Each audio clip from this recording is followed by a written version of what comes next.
wanted to welcome you all to our Informing Counter-Insurgency and the British State, Northern Ireland, and Legacies of Empire. It is our final event for the semester. Don't worry, we will bombard you with a whole new list of events in the spring. My name is Rachel Young. I'm the postdoc and program coordinator here with Irish Studies, and I have the delightful task of introducing everyone this evening. Robert Savage, Dudai, and Caroline Elkins will discuss the British state's counter-insurgency methods, including the use of informants and agent provocateurs. This symposium is going to consider how the British state devised strategies to combat the threat posed by Irish Republican militants during the 30 years of political violence, colloquially known as the Troubles. It considers how the authorities used informers in an event to combat the threat posed by Republican paramilitaries.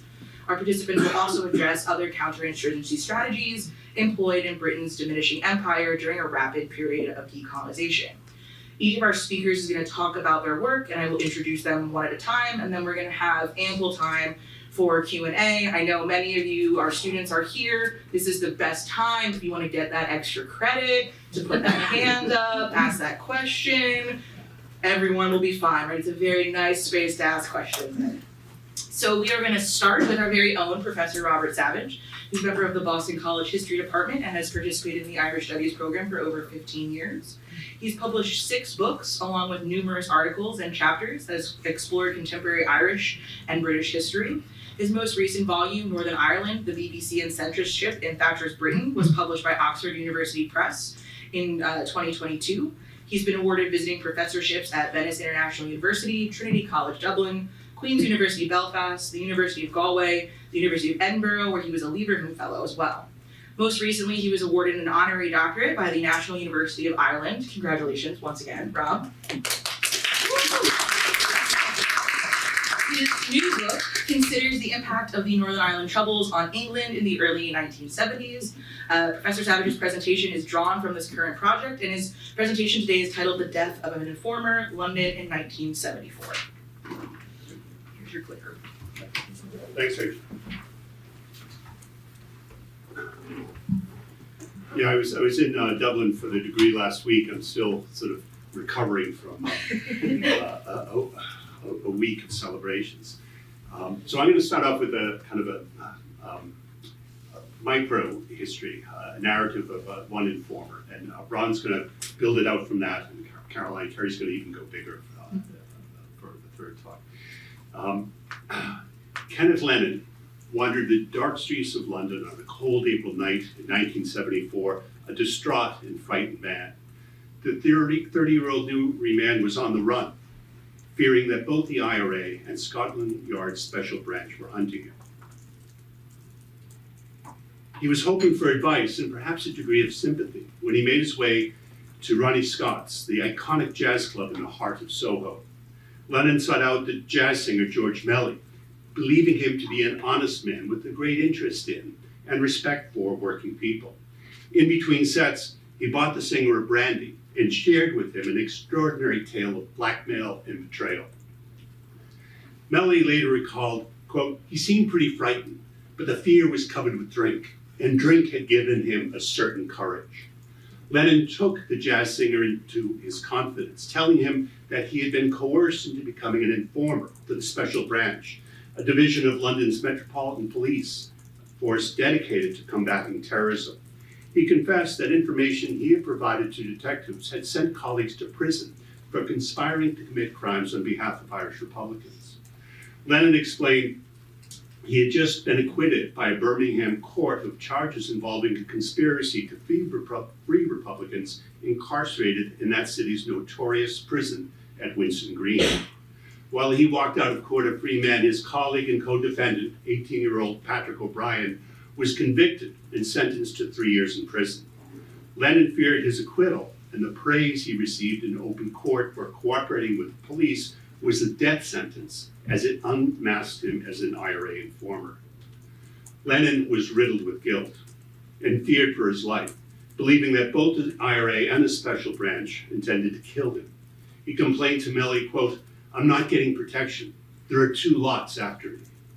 The jazz singer was skeptical, yet suggested that if Lennon was telling the truth, he should seek the help of the National Council for Civil Liberties, a London-based organization dedicated to defending human rights cases throughout the United Kingdom.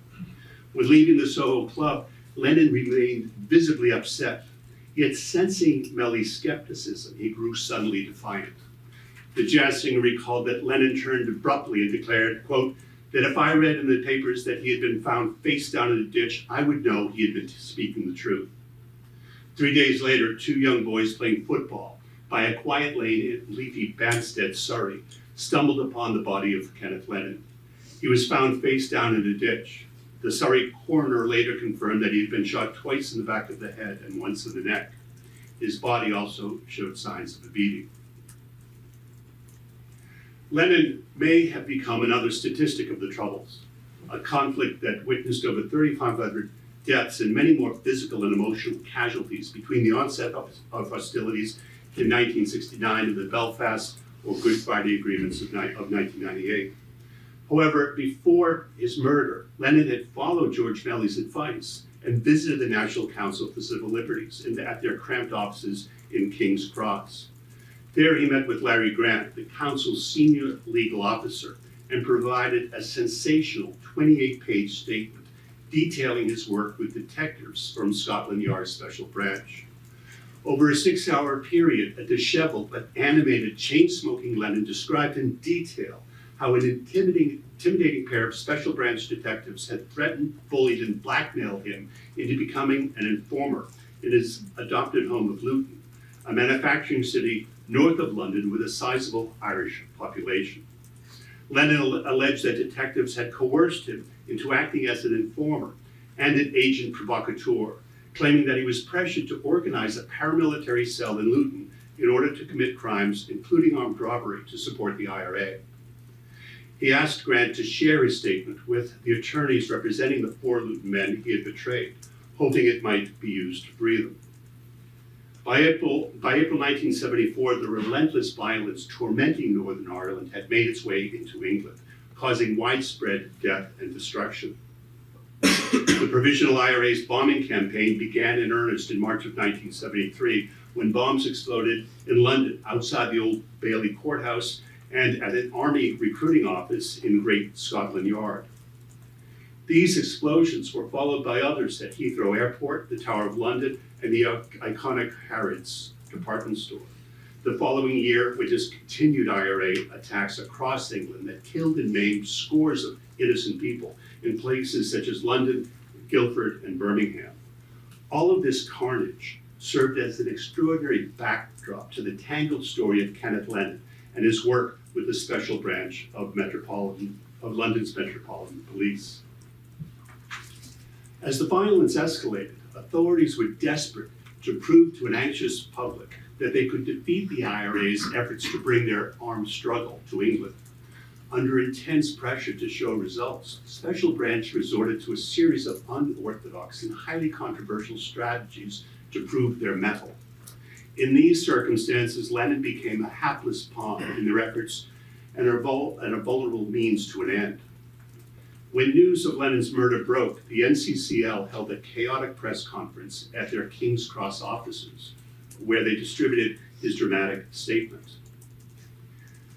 The council also released a copy of a letter it sent to the Labour Home Secretary, Roy Jenkins, arguing that the case raised, quote, matters of the most substantial public concern regarding the conduct of the Special Branch. The Secretary of the NCCL, Martin Loney, complained that overly zealous detectives had not only sought information on the illegal activities of Irish political organizations, but encouraged such illegal activities. The civil rights organization demanded the Home Secretary establish a formal parliamentary inquiry to investigate Scotland Yard's counter-terrorism methods. Lennon's detailed statement and brutal murder garnered headlines throughout Britain and Ireland and quickly found an international audience. Sensational accounts of the case appeared in the European and American press, including Time magazine in the United States and even Pravda in the Soviet Union. Critics denounced the Special Branch as a sinister secret police force that was out of control, accusing its detectives of coercing, exploiting, and then callously discarding their ill-fated informer. The very public accusations of police misbehavior caused acute embarrassment for the Home Office and the beleaguered government of Harold Wilson, a government stressed by a variety of crises that included high levels of unemployment, spiraling inflation, acute labor unrest, and of course the relentless violence in Northern Ireland. In this charged atmosphere, Lenin's extraordinary statement and subsequent murder threatened to further blemish Britain's standing as an open, democratic society committed to the rule of law. The questions raised by the case forced the Wilson government to bow to intense public pressure and agree to an inquiry. However, this would not be a formal parliamentary investigation demanded by the NCCL, but a hastily arranged internal police review overseen by the powerful Deputy Commissioner of the Metropolitan Police, James Starrett. Now, before considering Starrett's investigation, a brief profile of the Special Branch's prize informer is in order. That's James Starrett.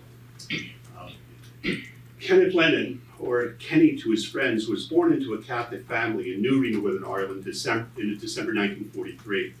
He was the son of a widower and retired soldier who struggled to raise his 4 children on a small army pension.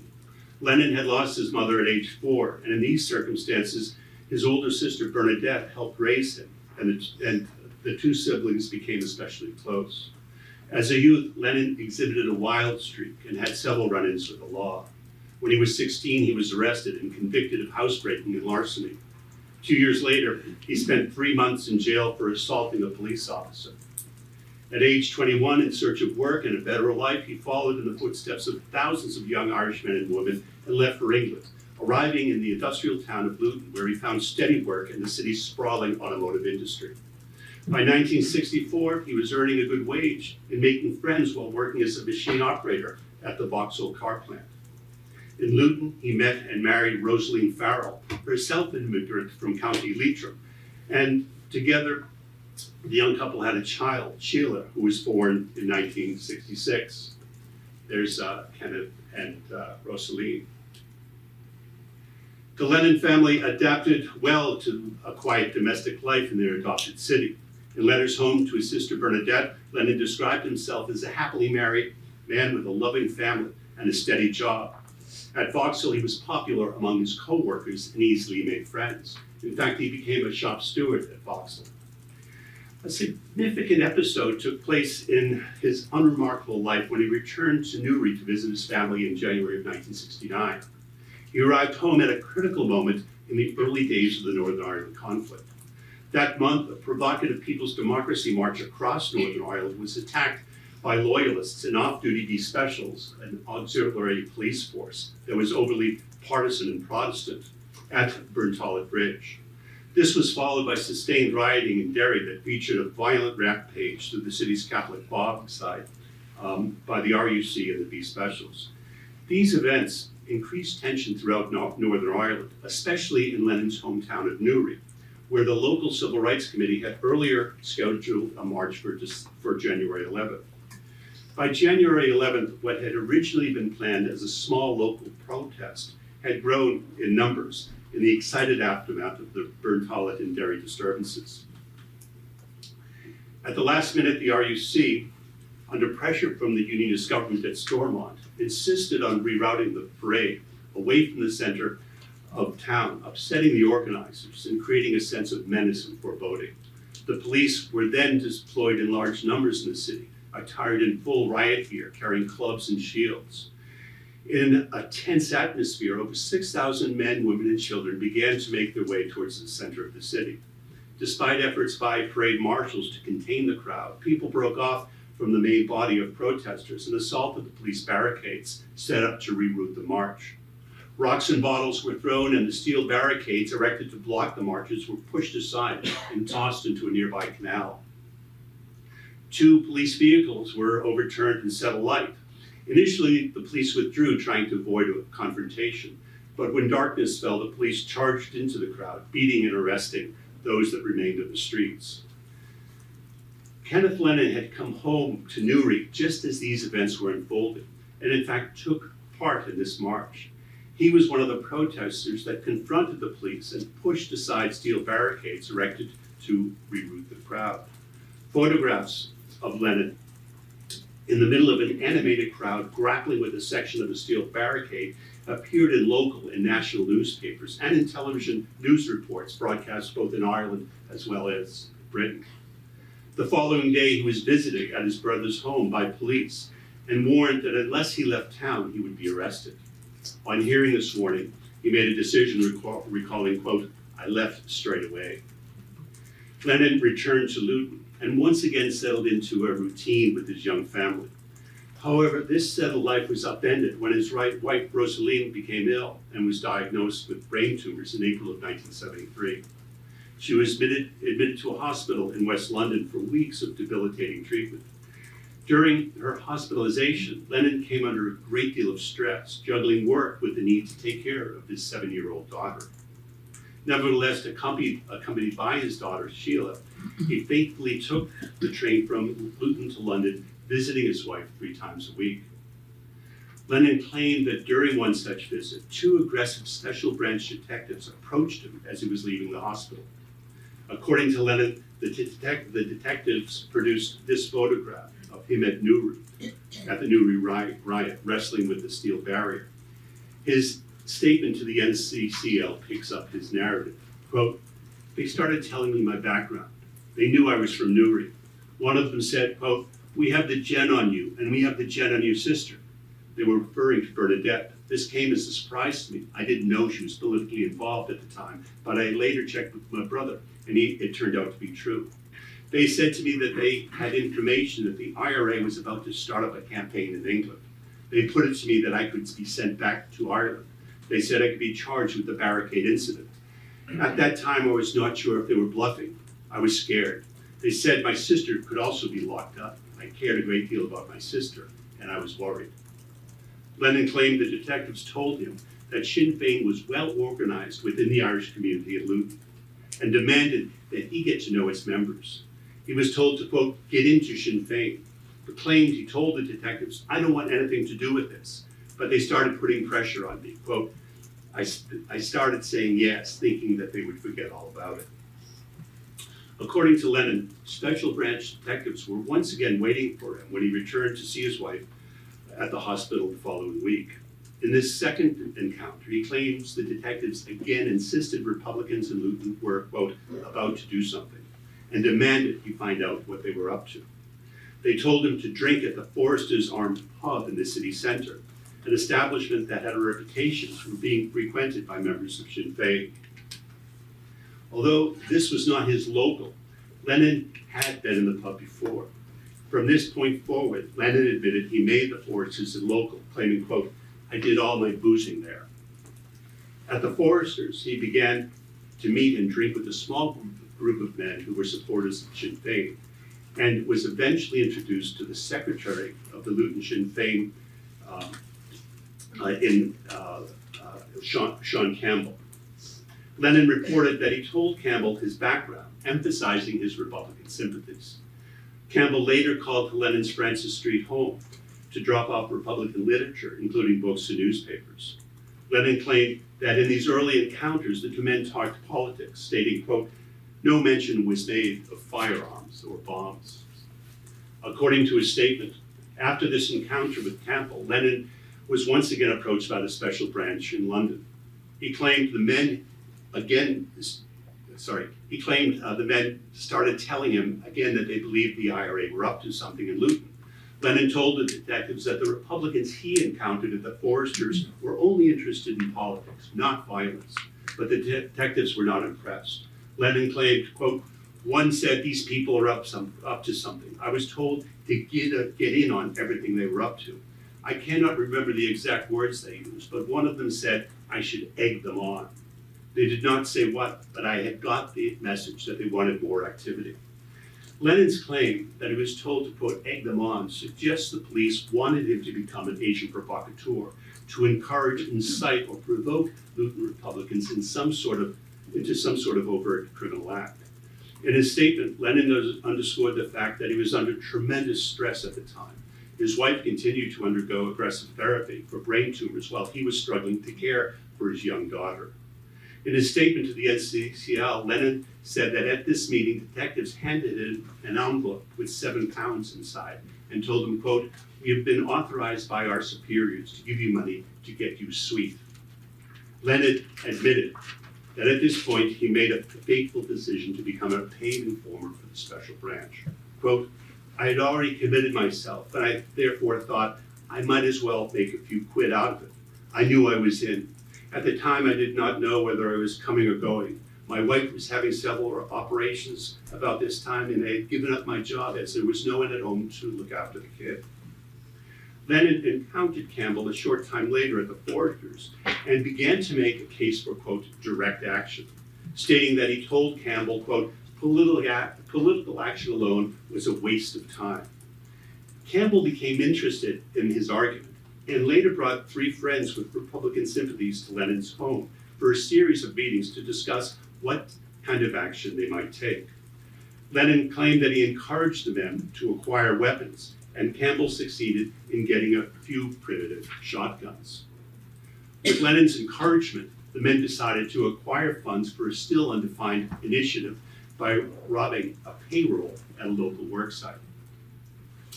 Lenin was in constant touch with his handlers in the special branch during this time, telling detectives the men eventually hatched a plan to rob a payroll at Bletchley on August 9th, the 2nd anniversary of the introduction of internment. On the day of the robbery, Lenin was ordered by the police not to join the men, and in fact, met with his handlers back in London. Lenin knew his associates were being watched, telling the NCCL, quote, "It was obvious they were going to be pinched." 3 of his colleagues were subsequently apprehended while on their way to rob the payroll. They became known as the Luton Three. The 4th member of Lenin's group was not with the men. The young man Lenin referred to as the Kid, 18-year-old Patrick O'Brien, was on holiday when his Luton friends were arrested. It's critical to remember that in the summer and fall of 1973, the unrelenting violence of Northern Ireland's troubles was making its way to England, disrupting life and unsettling many. In this excited atmosphere, the arrest of the 3 men garnered widespread publicity in England. The police, through their allies and the press, were keen to portray the apprehension of the men as a devastating blow to a group of ruthless IRA terrorists. Newspaper reports praised the police for their tactical skill and bravery in preventing a major terrorist incident. The Luton Three were presented as a band of vicious IRA terrorists hell-bent on murder and mayhem.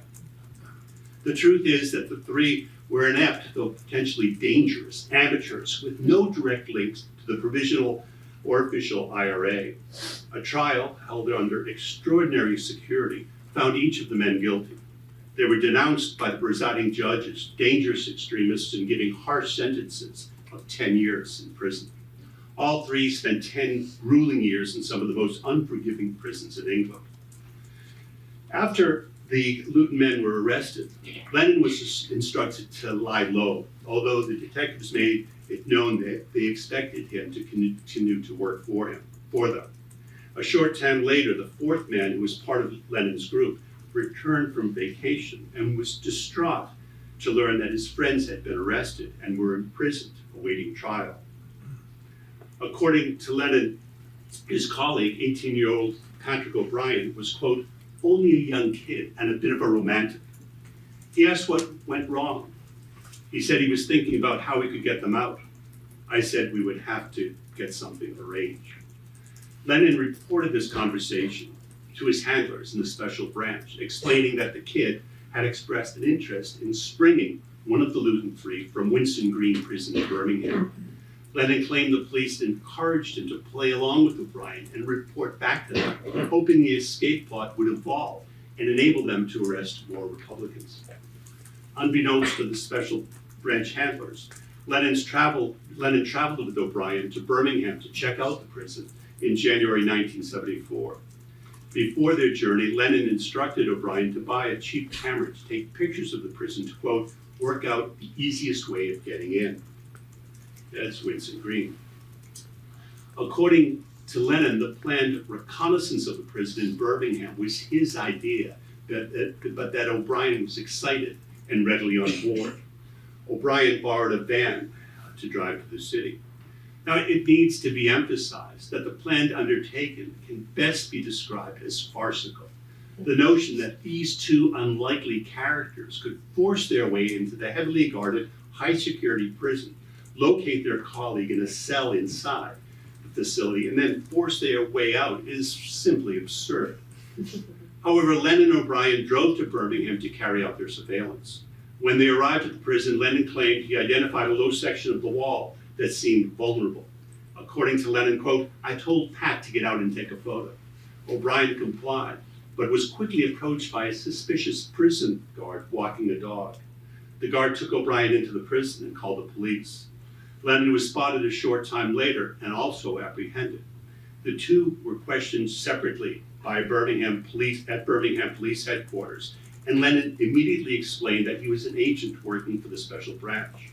The police called Scotland Yard and confirmed that Lennon was indeed a paid police informer. Despite this, Lennon and his colleague, Pat O'Brien, were charged with conspiracy to effect an escape from Winson Green Prison.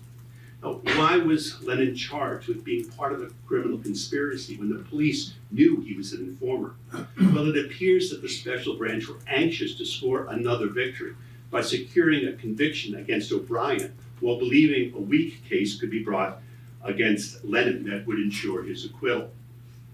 According to Lennon, when it was confirmed he was being charged, he became angry and confused. He claimed the police told him, quote, "You've put us in a terrible position today, but don't worry, the proper strings will be pulled a little while later. We want a statement off you which will not look too bad on you, but will affect O'Brien." Lennon maintained that two Birmingham detectives then sat down with him and carefully crafted a statement to implicate his colleague, Patrick O'Brien, in a criminal scheme to facilitate prison escape while portraying Lennon as an innocent victim who was unaware of his colleague's real reason for traveling to Birmingham. In the police statement, Lennon denied any interest in Republican politics of the IRA. The statement claimed that it was O'Brien's idea to travel to this city, maintaining he had innocently gone along for the ride and to look up friends. Lennon's police statement claimed that he had no idea they were going to the prison, instead stating that once they arrived in Birmingham, O'Brien abruptly told him he was curious to see Winson Green. On arrival at the prison, Lennon's police statement claimed O'Brien suddenly jumped out of the van and began to take pictures of the prison with a camera Lennon had never seen. Lennon would later emphasize that he was coerced into writing the statement that he defined as, quote, "a pack of lies." When charged, both men pled innocent, but were denied bail. They spent 3 months on remand awaiting trial. With the trial approaching, the head of the Special Branch requested an urgent meeting with senior staff in the office of the Director of Public Prosecutions, the body responsible for preparing the case for prosecuting attorneys. The Special Branch told the DPP that Lennon was a valuable asset who they wanted to protect and continue to use. The police explained that they were concerned that Lennon might be convicted of the conspiracy charges leveled against him, but feared that simply dropping the charges would arouse the suspicion of the IRA. The police were in an awkward position and told the DPP that although they wanted the trial to proceed, they were keen to protect their prized informer from a conviction, not out of any sense of moral responsibility, but because they were anxious to put him back to work. The Special Branch wanted to see Lennon acquitted, believing that his arrest, prosecution, and acquittal would reassure Republicans that Lennon was one of them, enabling him to keep working as an informer. Now, it should be emphasized that both the Special Branch and the Director of Public Prosecutions understood that Lennon was innocent of the conspiracy charges lodged against him. They knew there was no criminal conspiracy because Lennon was an informer who was pretending to take part in the planning of a crime that would never be committed. The police knew there were no other parties to the alleged conspiracy, just Lennon and O'Brien. At the request of the Special Branch, a decision was made by the Office of Public Prosecutions to proceed with the trial, but to withhold information from the prosecuting attorneys to try and ensure that Lennon would not be convicted. During the trial, Lenin's legal team followed closely the statement Lenin claimed was concocted under pressure with the Birmingham police. Again, this portrayed him as an innocent, apolitical friend of O'Brien, who had gone along on the ride to Birmingham to see the sights of the city, but who knew nothing about plans to surveil the prison. During the trial, police described Lenin as calm, cooperative, and remorseful when questioned after his arrest, while stating O'Brien was angry, aggressive, and belligerent. Prosecuting attorneys were never told by the Office of the Director of Public Prosecutions that Lenin had an extensive criminal record that included convictions for assault, 2 convictions for assault. O'Brien was portrayed by the prosecution as a dangerous extremist who had conspired with, quote, persons unknown to break a ruthless terrorist out of prison. Detectives told the court that although a search of Lenin's home proved uneventful, a search of O'Brien's parents' home had uncovered extremist Republican literature in the youth's bedroom. O'Brien was found guilty, denounced by the judge as a dangerous terrorist and sentenced to 3 years in prison. Lenin was acquitted and walked out of court a free man. He understood that his acquittal and the praise he received in open court for cooperating with the police had, quote, had outed him as an IRA informer. He returned to London, anxious and upset, and many special branch handlers at Paddington Station. According to Lenin, they told him, quote, we had a terrible lot of trouble arranging all of this. Everybody was in on it. The DPP, the prosecution, the detectives in Birmingham. Lenin claimed the police told them they did not know if the judge was involved, but said it had gone to the very highest authority. Lenin said he was told by the detectives to return to Luton and bluff it out with the Republicans there. They told him his next assignment would be to target Brendan McGill, Sinn Féin's national secretary based in London. He was instructed to get in with him. You'll be a bit of a national hero. You've done 3 months for the cause. Lenin was mortified by his encounter with his police handlers, who told him to call the following day to collect payment for his services. He told the detectives it was impossible for him to return to Luton and left the meeting angry and convinced that he could not trust the police. The last lines of Lenin's extraordinary statement given to the NCCL the day after his encounter with his handlers at Paddington Station captures his state of mind. Quote, I didn't get any sleep last night. I wandered the streets all night. I met George Melly at Ronnie Scott's and told him the story. He thought it was a bit fantastic. He suggested I go to release. I asked him about civil liberties. He said either would do. I then went straight to the NCCL and gave them this statement. I've got no intention of phoning the police. I've got nowhere to go. I'm frightened to go back to Luton. I'll probably go north for a few days. It was signed by Kenneth Lenin on April 10, 1974. As noted, the Home Office had come under intense pressure to investigate Lenin's allegations. Roy Jenkins, there's Roy, the Home Secretary, understood that he could not ignore the controversy, but refused the demands of the NCCL to launch an official parliamentary inquiry. Instead, he announced that James Starrett, the long-serving Deputy Commissioner of the Metropolitan Police, would review the case. Starrett was not an unbiased figure. He was an Ulster Protestant whose families had deep roots inside the Royal Ulster Constabulary. His father had served as a senior member of the police force, and 2 of James Starrett's brothers had also served in the RUC. Many Catholics, of course, in Northern Ireland regarded the RUC as incorrigibly unionist and partisan. Starrett was ordered to conclude his investigation promptly and complied by submitting his report with exceptional haste. It was completed just 8 days after he was appointed by the Home Secretary. Starrett's report dismissed Lenin's allegations as the incoherent ramblings of a desperate, self-serving liar out to malign Scotland Yard. The report rejected allegations of police blackmail and coercion, concluding Lenin volunteered his services and was motivated solely by financial gain. The Deputy Commissioner of the Metropolitan Police fully exonerated the special branch of the Metropolitan Police, concluded that detectives had acted in a thoroughly professional manner. Lennon's allegation that the trial associated with him in Luton and Birmingham were corrupt or fixed were dismissed as nonsense.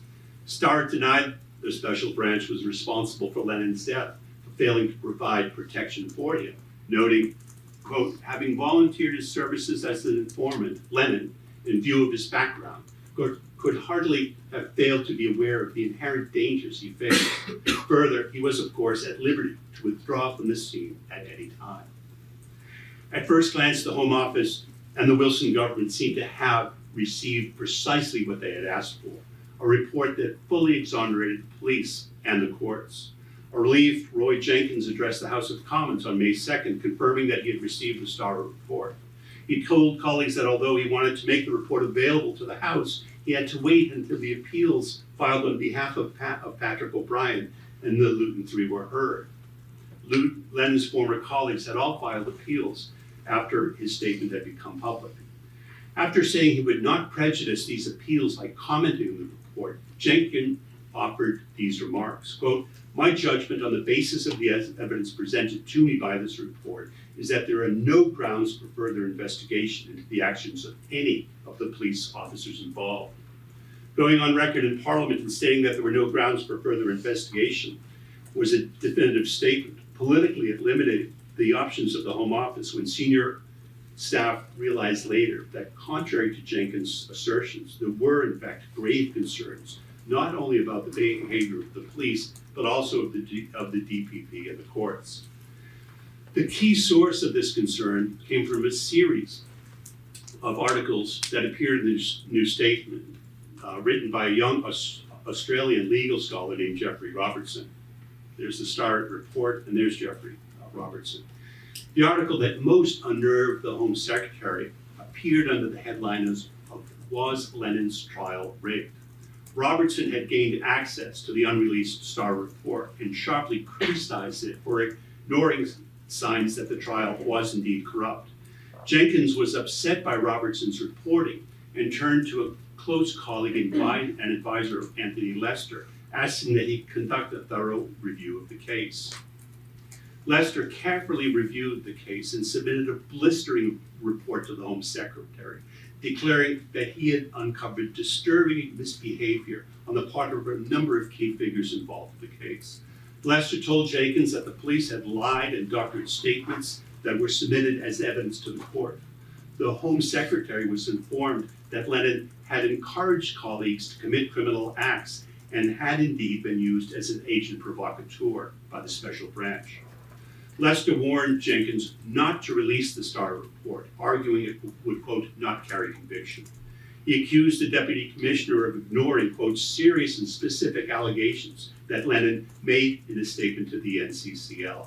Lester faulted Starr for failing to interview a host of critical figures, including the detectives involved in the case, officials in the office of the DPP, and staff at the National Council for Civil Liberties. He reported that after the decision to prosecute Lennon was made, quote, steps were taken by the police to secure an acquittal of Lennon. Lester, quote, found references on the special branch file to approaching the judge and the director of public prosecutions to this end. Roy Jenkins was upset by Lester's reporting, but rejected his advice, understanding that an extended inquiry would have to address Lester's concern that the police had lied and doctored statements and, along with the Office of the Director of Public Prosecutions, withheld information from the court. In the Home Office, there was simply no stomach for addressing the misbehavior of the officials involved. Trying to uncover the truth would be politically difficult. It was therefore avoided.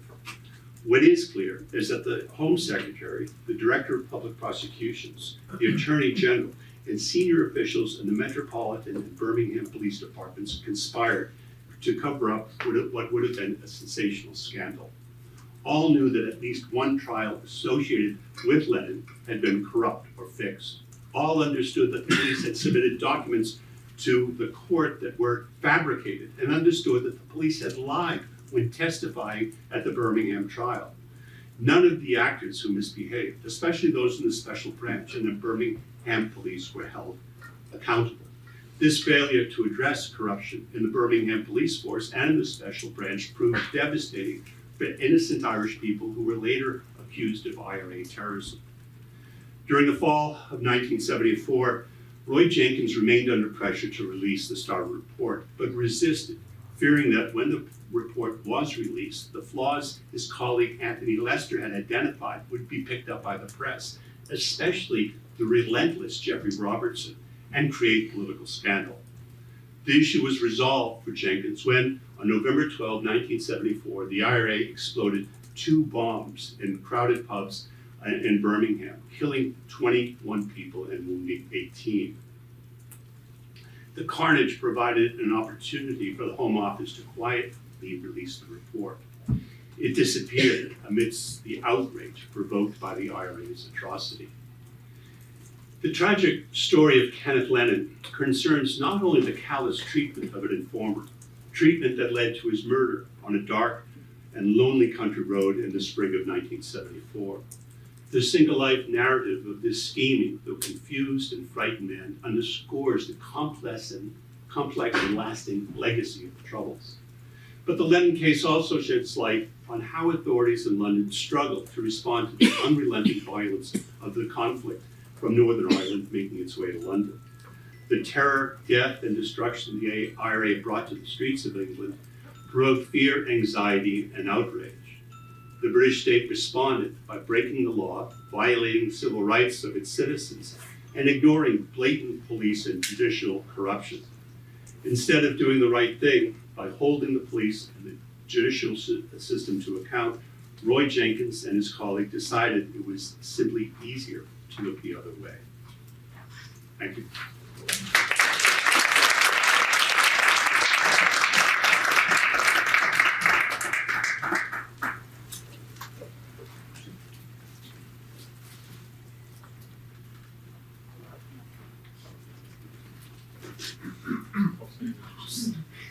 Sorry, we need a little introduction first. We're very excited. Ram Dudai teaches in the Department of Sociology and Anthropology at Ben-Gurion University.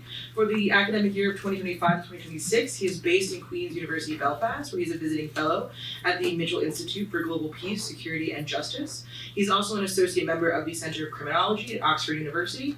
His monograph, Penality in the Underground, The IRA's Pursuit of Informers, was published by Oxford University Press in 2002, and his articles examining political violence, denial, and transitional justice appeared in, among others, Law and Society Inquiry, Human Rights Quarterly, British Journal of Sociology, Political Studies, the British Journal of Criminology, and the International Journal of Transitional Justice. He's the co-author of the report, Bitter Legacy, State in the Northern Ireland Conflict, and was co-editor of the Journal of Human Rights Practice. His talk today is titled Informing and Counter-Informing, Dirty Tricks, Dirty War, and the Legacy of Northern Ireland. So please, let's all invite Ron.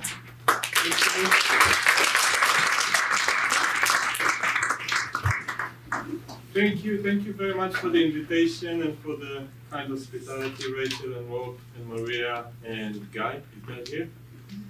Okay, thank you.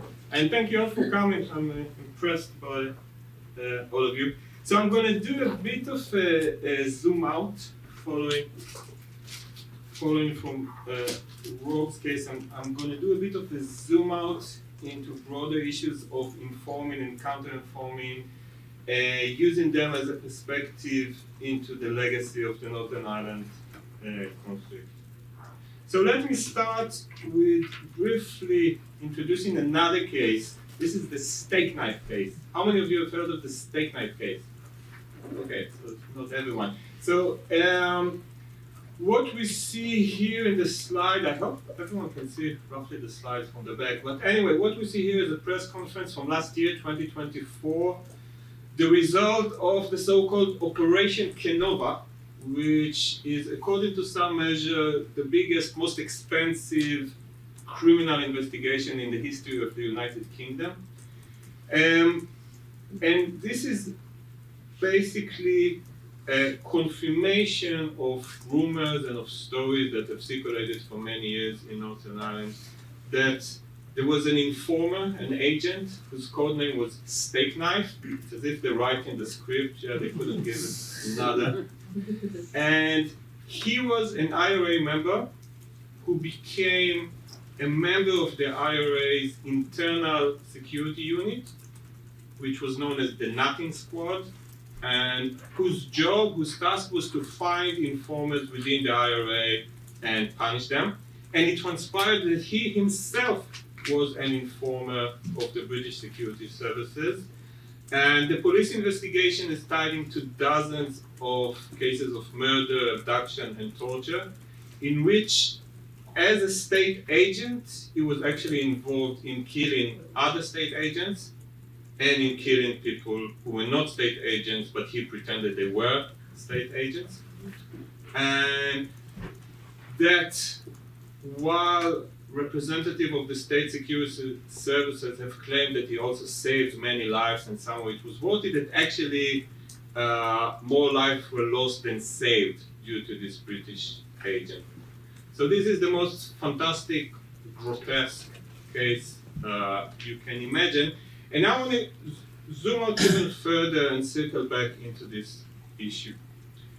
So broadly speaking, before we get to Northern Ireland, states, governments always try to recruit informers when they're doing counter-insurgency or counter-terrorism. Okay? It's not unique to Northern Ireland in any way. In fact, it's universal. And why do they do it? First, to gather information. Yeah, and that's why we call them informers. Informers give you what is known in the parlance as human intelligence, as opposed to signal intelligence. Signal intelligence, you can have satellites, photographing, and so on. But when you talk about secret underground groups, you need human intelligence. You need someone to tell you what is going on. But it has many other functions. So one function is to manipulate, to affect political and other outcomes. Agent provocateur, as Rob was describing, is one case. Informers are also used to sow distrust and paranoia. And I don't know if you've seen the poster for this event. I think it was just by the door, which included a reproduction of an IRA propaganda poster, which has, if you've seen it, it's a figure, it's the split person. One side is an innocent civilian drinking a pint in a bar. The other half is a British soldier, and the message is, don't talk, because the person next to you, who maybe look like you, like your cousin, like anyone else, is actually a secret agent. But for the state, actually, if the civilian population think that anyone might be an informer, that's actually a good result for the state itself. Because what it does to the community, to social bonds, to the creation of suspicion and mistrust is actually a good result for the state as it is. So even if there weren't any informers at all, but people think anyone might be an informer, the state has already achieved something. Sometimes these informers also act as proxy for state forces, and we might hear more about it in the next talk, but sometimes the state kind of outsourced its abuses to this kind of collaborators and informers. The key thing in this sense is to realize surveillance is never passive. It's not in the sense, you put a microphone in a room and you hear what's going on. Surveillance does something in the world. It is always active. You don't just get an informer listening in. Having informers and the perception of informers and all that it entails, it actually changes things in the world, and therefore it has a lot of messy, long-term effects, unintended consequences. Now, from the other side, outlaws, whoever they are, offenders, criminals, pirates, rebels, if you go through them, in all the formal and informal codes of outlaws, the traitor is the worst figure, and actions taken against traitors are number one on the list. Yeah, so in the inmate social code, if you do criminology, the classic work of Sykes and Messenger, never written a con is number one in the inmate code of several issues. The code of the streets by Anderson about urban areas in the US, also, being a traitor is the worst thing. Being a snitch is the worst thing. Michel Foucault in Discipline and Punishment, if you had the pleasure of reading it, talk about the pursuit of informers as expression of anti-state solidarity. The great E.P. Thompson in The Making of the English Working Class, which you should read anyway. So he has a point about you can write a whole history of anti-state opposition just through the prism of the effect of informers on the movement. And this is in general, and as we move to ethno-national conflict, colonial, anti-colonial, whatever you want to call it, the issue has become even more pronounced because you add, there's the human aversion to perceived betrayal, and you add to it the crossing of ethno-national lines. So you're not only betraying or perceived as betraying a group, an ideology, but also your nation, sometimes your religion. And there's this whole notion of wartime betrayal, which is always the worst, considered the worst thing. So one of the ways I've been approaching it elsewhere is through treason as a capital offense. I've done a survey of how treason is punished by the death penalty. And you can see that many states have abolished death penalty for murder, but retain it for treason, including for many years the UK and the Republic, the Irish Republic. Now, leaders of underground groups, theoreticians of rebellion, they all talk about informers and the whole. If you read, again, in your spare time, if you read Che Guevara, if you read Mao Zedong, if you read Lawrence of Arabia, they all, Franz Fanon, as the case may be, they all mention the need to identify and uproot traitors. And in this context, Menachem Begin, who was the leader of the Zionist anti-British group, the Irgun, in the 40s, later he had another job as Israel's prime minister, but he wrote this book, The Revolt, in 1953, which was a Bible for many leaders of national liberation movements in the 60s and terrorist organizations and so on. And he has this lovely quote, "The informer is the most terrible of enemies, and underground has its own laws, one of which is the informer must pay with his life." One of the people who read this book was the first leader of the provisional IRA, who's in memoir I mentioned reading this book. So, moving to Ireland, informers play a really massive role in Irish cultural and historical consciousness. James Joyce, 1907, he expresses this common sentiment: why this collapse of such a well-organized movement? Because in Ireland, just at the crucial moment, an informer appears. And this is something going back, can list all the various rebellions from 1641 onwards. All of them have informers in them, all of them have undermined the movement. One of the interviews I was doing, one of the interviewers said, well, I said, why are you so bothered about informers? Why is it such a big deal for you? And he said, every point in a very long struggle, you go back 30 years, 300 years, 500 years, informers play a key role in bringing down the struggle. Now, something maybe to discuss later is, were there actually more informers in the Irish national struggle than other national struggle? I think not, but it does, the volume it occupies, the intensity it has is, I think, not unique, but it is more pronounced in Ireland. It is tied to culture. You see, for example, the poster of The Informer, the famous John Ford film based on a famous novel. It is tied to sometimes religious overtones. You can see this Sinn Féin publication with this very subtle allusion to the 30 pieces of silver, the figure of Judas, talking about the importance of traitors and informers. So this is part of it. And of course, informers are also very much represented in fictional and cultural representation of Northern Ireland. As you know, there are tons of novels and films and TV series on Northern Ireland in what a cold assessment would say it's even a bit disproportional. I mean, Belfast on a good day is the size of Tucson, Arizona, and it produces so many films and books and so on, including Say Nothing, which is the recent one. And there will be a plot line about informers in almost any of them. So I used to obsessively kind of catalog all of them, but it's very much represented in the cultural realm, but I would say not enough in academic research. and certainly not enough is in part of the dealing with the past and dealing with the legacy agenda, and we can speculate about this gap maybe in the discussion. So moving to the counter-informant side of things, this slide includes a very, very subtle promotion of my book, with subliminal messages. So from the counter-informant side, how the community, how the underground group looks at informers. So on one level, the informer is, this is actually a sociological term, the informer is a spoke devil, it's kind of personalizing what is wrong and being outside of the community, being marked with the mark of Satan. You know, the worst thing that can happen.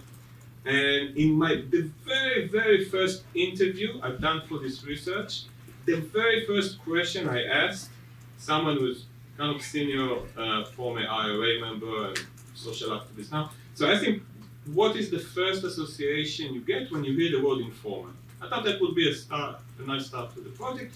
And he looked at me and he said, I would rather be called a pedophile than an informer. I was like, okay, this is where we start. So this notion of the informer as folk devil, but also the informer as an offender, someone who violates the law. The IRA had something called the Green Book. They had a code of conduct, and there was death penalty for treason. This is their jargon, and of course this is part of the thinking about themselves and projecting themselves as equivalent to a state, as a state in waiting. You know, in their own thinking, the IRA's leadership, the Army Council, was the government of Ireland, and in that sense, the death penalty for treason was also a marker of what they see as sovereignty, but that was so this is the informer as someone who violates the law and should be punished. And there's also a sense of the informer as providing a context for social control of the community, a way to keep people in line, a way to keep the community. And again, part of kind of public education. So in this quote, someone said, well, the moral epicenter of the Irish struggle has been the capacity to endure. You know, there are many quotes about it, and the hunger strikes and so on. And the tout, which is the local parlance for the informer, the tout is the antithesis of is the opposite, the antithesis of the disciplined rebel. So the informer, the figure of the informer, is also used to justify social control, to legitimate control of the community, and so on. And in that sense, while informers are a security problem for an underground group, my argument has been that it's a problem, but it's also a solution for other problems. So in a way, the armed group fears the informers, but it also needs the risk of the informers to justify its control, to legitimize what it's doing.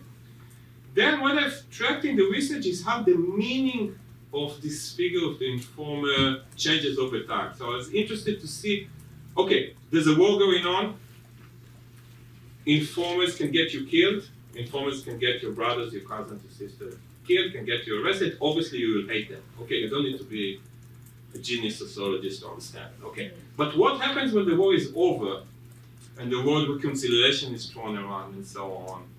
And again, this is just an example of from several quotes like that I got. You know, someone was saying, a former IRA person, I don't have a problem meeting with loyalists, with soldiers, with police officers, none whatsoever.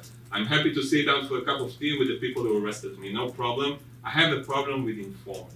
So the figure of the informer remained the kind of enduring enemy, the person with whom you do not reconcile. And it kept requiring additional functions, additional meanings. And you have this notion, you have the physical informer and you have the image of the informer and what you can do socially and politically and culturally with it. It's a little bit like, you know, there's the notion of the two bodies of the king. You know, you have the corporal body of the king and then the symbolic. So it's almost the same. You have the informer as a cultural representation, as an image, as an abstract thing you utilize, and you have the actual individuals who were informers, and sometimes there's a big gap between them. So just a few examples. The informer has become also an excuse for failures and atrocities as part of the post-conflict reckoning, when Republicans are being confronted with some of the worst atrocities like Shankill, like Enniskillen, and so on. And they say, well, it was an informer. Someone played with the detonator. It wasn't, and it's like a pool of cultural script you can now use against the informer. It is also used as a level of control in the past. If you speak out of turn, if you publish a memoir without the movement's authority, you're labeled as an informer. You're labeled as someone who violates the code. And we can see that these so-called dissident Republicans who are against the peace process have appropriated this anti-informing discourse as part of their own legitimacy. And we also see an ironic result of all of that when Sinn Féin becomes actually part of a government, and the dissidents continue their violence. And we see what in one of the most dramatic, well, I'm a bit biased because that's my topic, but I really think this is one of the most dramatic, and Guy asked me earlier, what do you gain from looking at this prism of the informer? And I think this is one result. So this is a highly dramatic moment in which Martin McGuinness, now part of government, is calling on his community to serve as informers against the dissident. And whatever you think about Martin McGuinness, he was a thoughtful person and he knew what he was doing and what he was saying. But at the same time, you have the continuation. So he is asking for people to come and inform in relation to the killing of Ronan Kerr, a police officer.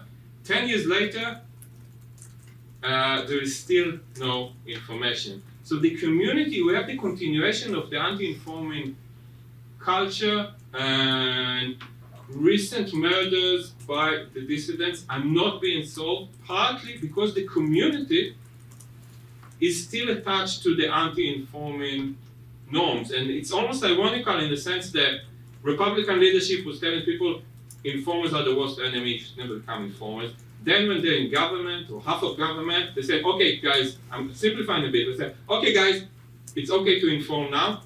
And the community is saying, wait. 800 years you've been telling us not to inform, we're not going to do it. So again, it creates a kind of ironic problem for the Republicans. And you can also see an extension of this informer label, where people use the term tout or informer in relation to passing information about welfare fraud, or you probably can't see it, but there's a sign saying, quad bikes are not allowed in this park, in this children park. And if you see someone driving a quad, quad bike this. If you see someone riding a quad bike, call the police, and then there's a poster saying, do not inform, which is like, slightly exaggerated, and I'm personally happy with people calling the police if someone's driving a quad bike. But you can see how, again, it's extended and people use it, it's become elastic and people use it. Now, I want to finish with two. I'm not yet finishing, I'm just moving to the final phase. So I want to do something which I normally don't do, which is a more normative assessment, a kind of policy assessment, because it's important to say informers have saved lives in Northern Ireland and in other cases. If the security forces get information from an informer about a bomb that might explode and they deal with it, informers save lives. Okay, that should be on the table. But I think if we look at it sociologically, which means we assume messy reality, we assume unintended consequences, we assume goal displacement and so on, I think our assessment of this kind of systematic proactive use of informers should be much more negative than we normally hear. One thing is the policy inevitably leads to human rights violations by informers and against informers. This is taken. This is not, as they say, this is not a bug, this is a feature. This will always happen. It's not a deviation. Kenneth Lennon, the steak knife, is extreme and dramatic, but this is not a deviation. This will happen.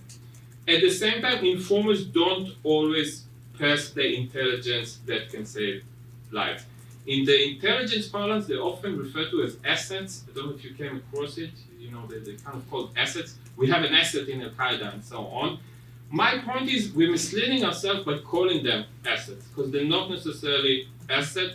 They provide disinformation, misinformation. Even if they provide real information, it doesn't get to the right sources because you need to protect them.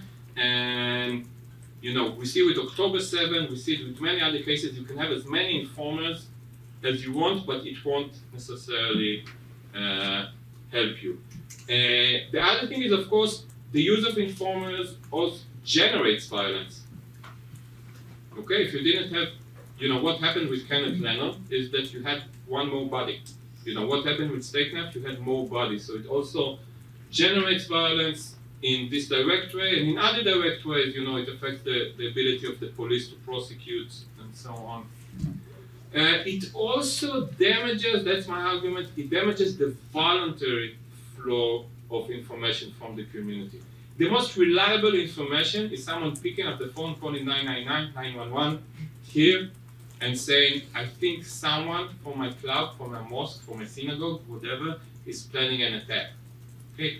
The more proactive, systematic recruitment of informers you have in the community, the more reprisals you'll have against these informers, the more you'll have the image of the informer and the propaganda against them, and then people will be less likely to call 911 and say, I have information. So it's actually counterproductive in that level.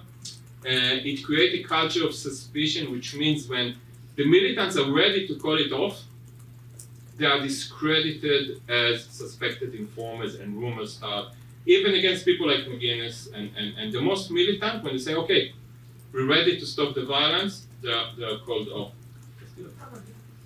And it has lingering effect on general law enforcement. So in Northern Ireland at the moment, people are still reluctant to call the police about so-called ordinary crime because of the stigma of informing.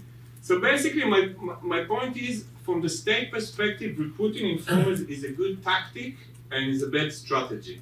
That is, if you do it sparingly on an ad hoc basis, it could be very helpful. If it turns into a systematic, long-term, proactive policy, as with Kenneth Lennon, then it becomes a counterproductive strategy. That is, even if you put aside human rights for a second, even then, the policy can be counterproductive because it generates violence, because it actually damages your relationship with the community and so on. From the rebels' perspective, as I said, informers are a security problem. They are a governance solution. They can be good for you, but it leaves a toxic legacy that can actually undermine your transition to government. And what we saw with, again, I'm simplifying a complex story, but with McGuinness being in government, calling on his people to inform the police and not getting the result, they almost became victims of their own success, you know, in instilling this norm.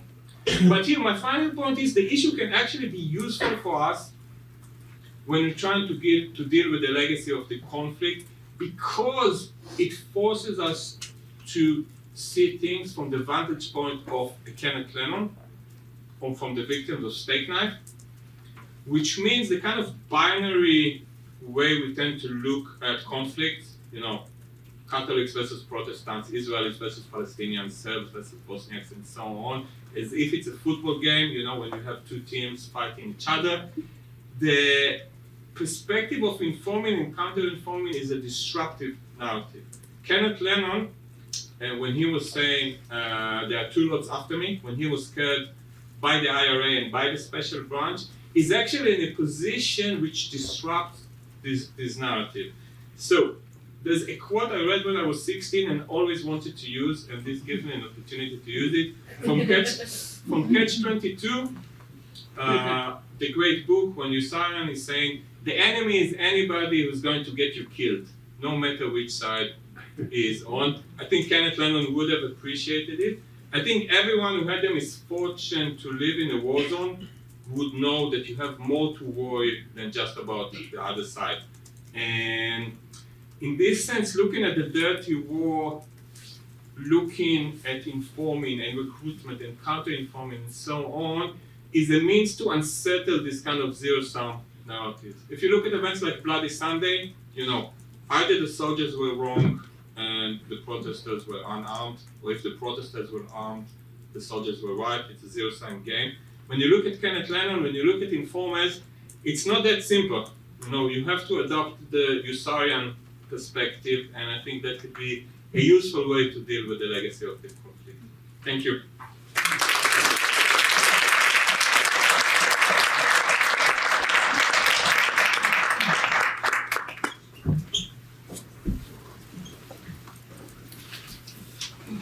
So our last speaker this evening is Professor Caroline Elkins, who's a professor of history and African American Studies at Harvard University, the Thomas Henry Carroll Ford Foundation professor at Harvard Business School, and an affiliated professor at Harvard Law School, as well as the founding Oppenheimer director of Harvard Center for African Studies. Her first book, Imperial Reckoning, The Untold Story of Britain's Gulag in Kenya, was awarded the Pulitzer Prize for general nonfiction and selected as Book of the Year by The Economist. Her subsequent book, Legacy of Violence, A History of the British Empire, on so many comps lists in this room. Her book was a finalist for the Bailey Gifford Prize, selected by the New York Times as one of the notable 100 books of 2022, and chosen by the BBC, Waterstones, and History Today as Book of the Year.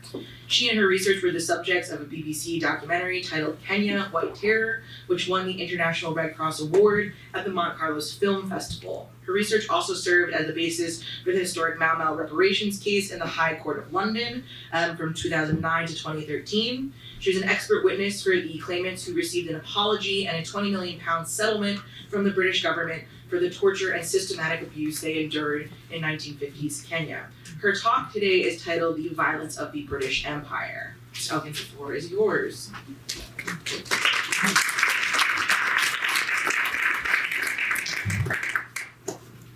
Good evening, everybody. Good evening, everybody. Good evening. First of all, my stopwatch on here. Thank you so much for inviting me. It's been lovely. I've enjoyed the talks thus far. And I'm going to try to, if we started small and medium, then we're going to be like in the stratosphere, big picture. I'm a kind of a big picture kind of gal. And so what I'd like to do is talk about a couple things with you today and talk a little bit about sort of how we might be able to situate a little bit of what we talked about. I'm not going to talk about sort of specifically informants, but how do we think about state-directed violence in the context of the British Empire? And I'm very interested in that. I know there's many kinds of other violence, but I think I'm going to stick today with the question about state-directed violence. And in many ways, I thought about this question when I was writing my first book, which was mentioned, was about detention camps in Kenya in the 1950s. And when I finished with that project, it became very clear to me that it really did just one thing, quite frankly. It has tried to establish something as fact, that this happened. A period of time in the 50s where there were detention camps. The British ostensibly sort of led the world to believe that, yes, there were a couple of one-offs or bad apples, but by and large, these were camps and sort of sites of reform, the civilizing mission, or rehabilitation, as they called it. And my work went back and really looked at this over, research over a period of 10 years, and found that it was quite the opposite, that this was really a story about sort of systematized violence on a massive scale, and then along with that, an attempt, a very successful attempt at cover-up in different kinds of ways. And so when I finished with that, I really was quite interested in the question about how and why did this happen. And I had intended, at the end of that, and I'll sort of talk in a moment what ended up happening, I intended on writing a book about, strictly about post-World War II counterinsurgencies.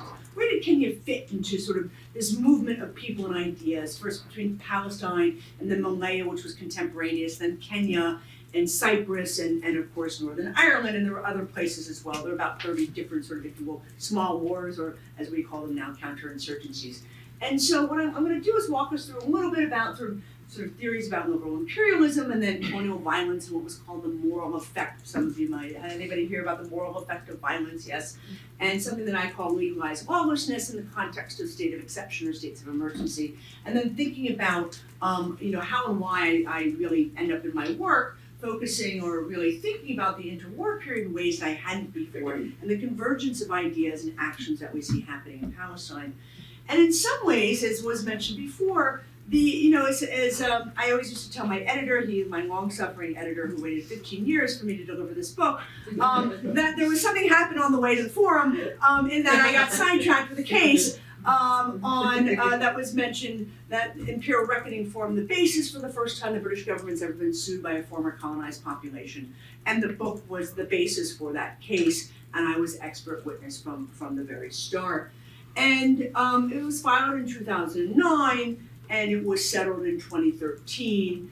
And in part, it was settled in 2013 because the British discovered, in the context of this case, what is considered to be the largest single document discovery relating to the British Empire. And what ended up happening was the British, the government or the defendant, the named defendant, the Foreign and Commonwealth Office, had sort of announced from the very get-go, from the filing of the claim in the spring of 2009, that it was going to fight this case to the very end.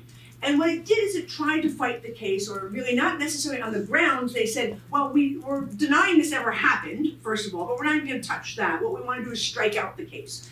And when I started as expert witness on this case, I don't know if anybody here has watched Law & Order. I'm a real religious watcher of that. I thought, goody, I'm really good on this. I know what I'm doing. I am here to tell you, no idea what I was doing as expert witness.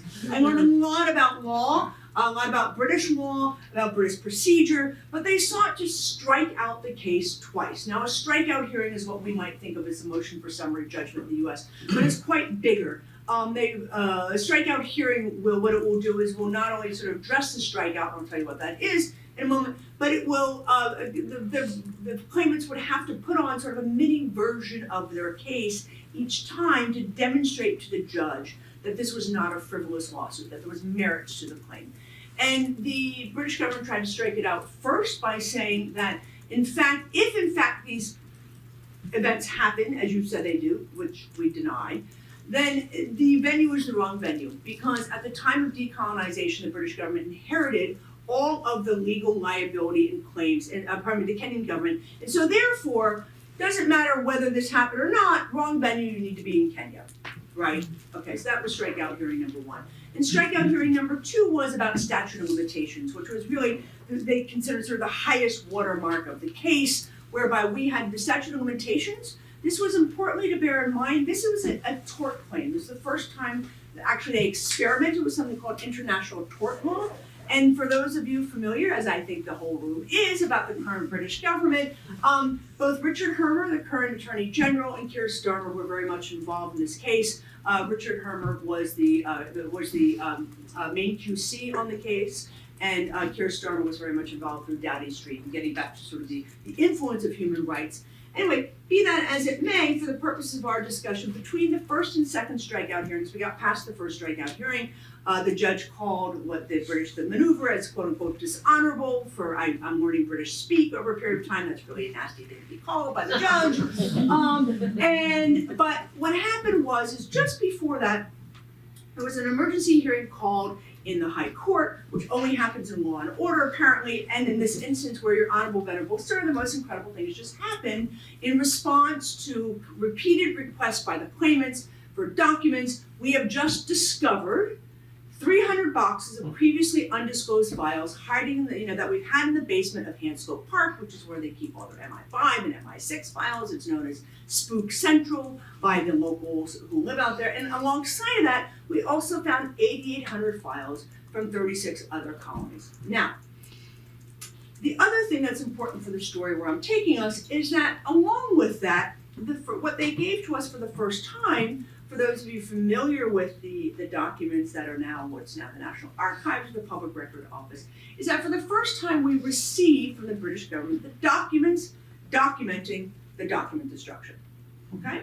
So I can talk to you in Q&A why I think they gave those to us, but the point for our purposes is that we understood for the very first time the scope and scale of the document destruction. So in the case of Kenya, I sort of went through all of this in terms of for the claimants to submit a report on the document destruction itself. Approximately 3.5 tons of files were destroyed on the eve of decolonization, something under the banner of what was called in some of the colonies Operation Legacy. No pun, obviously they even knew what they were up to. and that they've carried out similar operations elsewhere. Now, if you're writing a book about post-World War II counter-insurgency operations, and you learn in the context of your, as your editor is constantly calling you about where the book is, and now you're learning that most of the really good evidence is gone, what do you do? Right? So, since the advance was already spent on my kids' education, I had to figure out this one. And so, what I ended up doing was looking at this and thinking about, one can do a few things. One, you look to different tools, right? You think about, so how can I think about this from a theoretical standpoint? How can I think about this from a standpoint of, when I think about evidence, and I think about a much wider array of evidence, literature, but also you move your time frame. If I look at this and say suddenly this period of time, what happens if I move my frame back? And I start, what was going to be the first chapter or maybe the intro of the book suddenly came, for those of you, it sounds like some poor graduate students are suffering through this book, that you'll understand now why I have this massive part one to the book.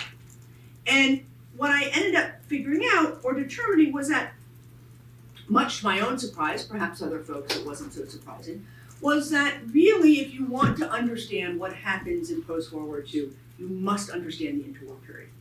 And there's really, we as historians have sort of instituted a sort of, in my mind, kind of sort of a false dividing line between the period prior to World War II and after World War II. And in some ways, the ways in which we see the nature, and listening to these gentlemen talk about informants and the like, I'll talk to you from the other side a little bit more about what's happening from the state side of things. But that in some ways, the ways in which we see both insurgency and certainly counterinsurgency playing out post-war II was quite overdetermined. You can really sort of predict both the legal structures that enable this, something I call legalized lawlessness, and certainly through states of emergency laws, they have states of exception. And then of course, it's people who institute this, it's people who execute the practices. So the people and practices that circulate through the empire, and I'll show you in a moment in the context of Palestine, how that happens.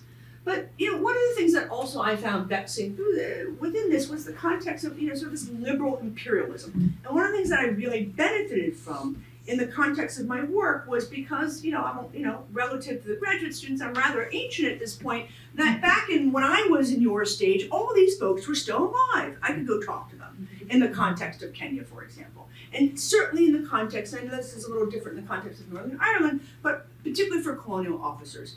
And one of the things that struck me so much was the degree to which these colonial officials believed in what they were doing.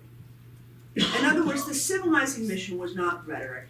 It was not window dressing. They somehow or another had internalized this. And that actually matters for something. So and I'm not saying that all of them did, but there was this general sort of sense of being part of something larger, and also the language that we hear described, in which we hear John Stuart Mill and others, sort of the idea when they're writing about India toddling behind the rest of the world, particularly the West. We hear that kind of infantilizing, childlike language of developmentalism being used by Kenyan colonial officials, and certainly when I was doing some of the earlier work, I get this from those from Malaya and Cyprus and elsewhere. So where's that coming from, right? And if you go back to and you certainly go back to the 19th century, this notion of liberalism, and this is where Mehta and others, all of our political theorists talk to us about this, and they tell us this notion that somehow or another liberalism that's being, being expansive and being deployed in the context of the UK, and raging debates between John Stuart Mill and James Stephen, I'll sort of move to him in a moment, that when liberalism washes up on the distant shores of empire with black and brown peoples, right, it's almost like a fever dream. What do you do? How do you apply this? And suddenly it's intersecting with notions of developmentalism, when what we see happening is that, yes, one day you and you and you will be like us, but not yet. Not yet. It's going to take a very long time. And hence, we know all this, right? This is the white man's burden. But importantly within this concept of developmentalism, getting into sort of even the liberal ideology before I get to exceptional state violence, is this notion that somehow or another, it's like spare the rod, spoil the child, right? This notion that violence has a developmentalist effect on taking brown and black people and making them like us. And now certainly we have all these things that we know about John Stuart Mill, who talks about despotism as a legitimate mode of government and dealing with barbarians, provided the end be their improvement and the means justified by actually effecting the end, right? And I can give you quotes like this all day long.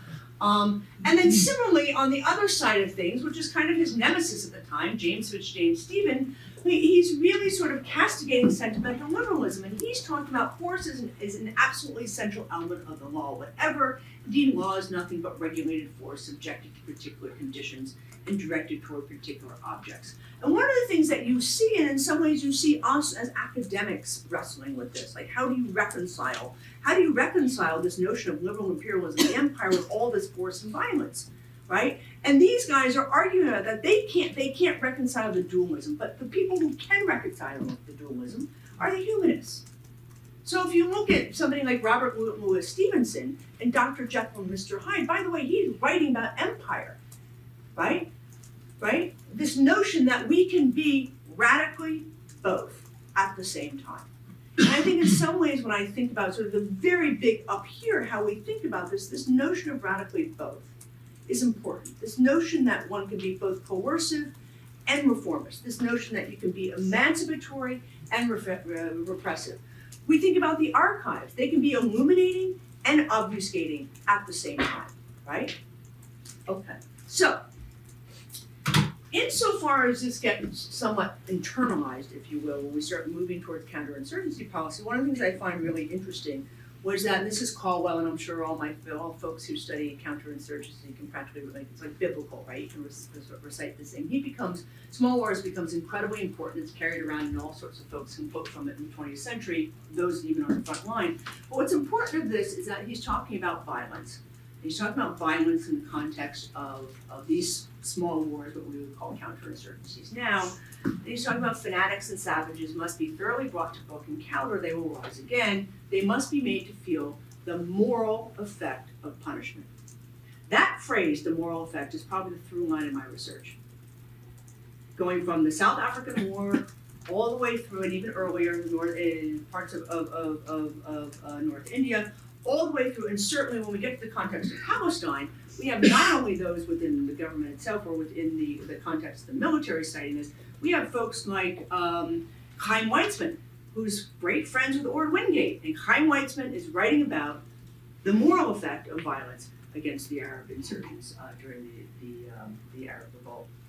So when we think about sort of some of this in the interwar period, we move ourselves forward, and we've got several, and there's just a couple, sort of big ones, India, Ireland, and Palestine.